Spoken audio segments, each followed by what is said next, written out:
Nora is gonna follow along with me, and she wants to draw roses in her card. First, we're gonna start with the center of our rose. And the center of most roses, they actually kind of look like a spiral. So watch me first. I'm gonna draw my spiral around. Good, and end at the bottom. Stop. You can see her spiral goes a different way than mine, but that's all right, because we're gonna do the same thing. At the bottom of where I stopped, I'm gonna bring it all the way further down in a curved line. So bring yours further down below in a curved line. Almost like the shape of a question mark. Good. And you can stop right about there. Good. Start where I finished. And I'm gonna bring my line right back up beside it, following the same curve. And I'm gonna end it at the top. So she's gonna bring her line around the outside of her spiral and end it at the top.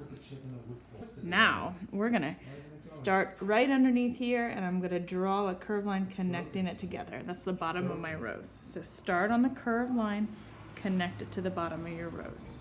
Good, there you go. And that's the whole side of the rose there, you see it? Now we wanna add the other side of our rose, but I wanna add a petal too, so watch this. I'm gonna start inside the spiral, because I don't want it to just be a line, I want it to be a shape I can color in. I'm gonna follow along the shape I have and end it right here. Start in the center, follow along the shape you have and end it right there. Now we need to add a few more petals here. So I'm gonna let my petals grow. Your petals are always smaller in the center, so I'm gonna draw a few little bumps in the center, small. So just over here, we're finishing this side of the flower, Nora. So do a few bumps, small, in the inside. One thing about a rose is that your petals aren't like normal petals. They don't look like this. They don't look like a normal flower, okay? They're long curves like this, okay?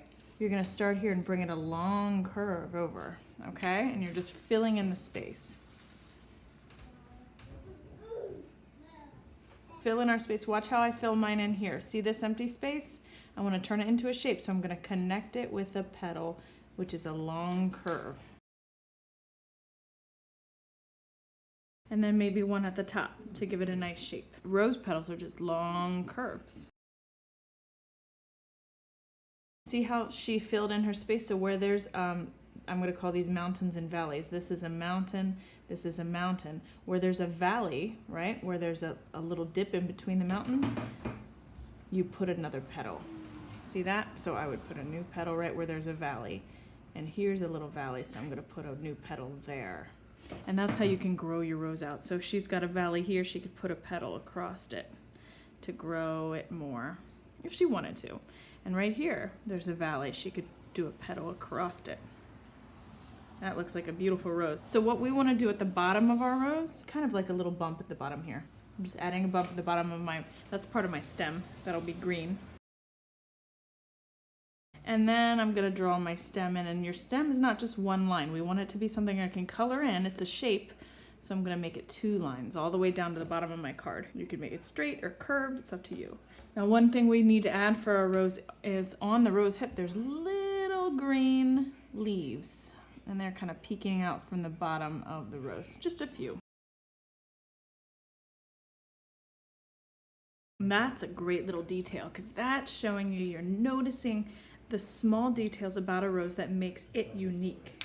Rose leaves look like this. They come in 3s.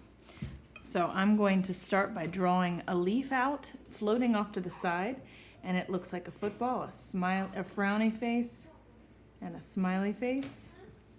And I'm going to put 3 of them in a cluster. See how they connect like this? So it doesn't connect to your stem.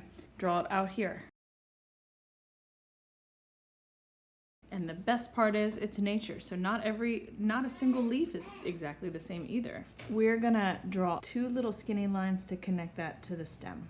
And then our final detail is the veins of the leaf. So you wanna draw a line right down the center of each of your leaves. And then watch the veins of the leaf. They're gonna grow out from the center line. See how they connect? They're touching each other on each side, right in the middle, and then they grow out to the edge. And she's curving them a little bit because the leaves are curved, they're not flat. And she'll do that with her other 2 leaves.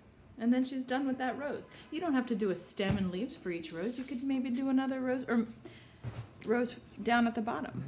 And maybe another one here with the stem. Or maybe you don't do stems at all. Maybe you just do the flower part of the rose. This is a great example of creating texture in your artwork. Almost can feel the bumpiness on the leaf when I look at them. If you're going to use your art to make a gift, take your time on it, because that shows that you're putting your heart into your art.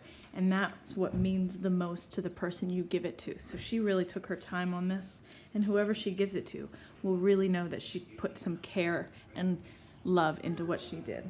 If this were your card, you could write a message here on this side. I would definitely add color and maybe even a few more flowers to fill up the space. What do you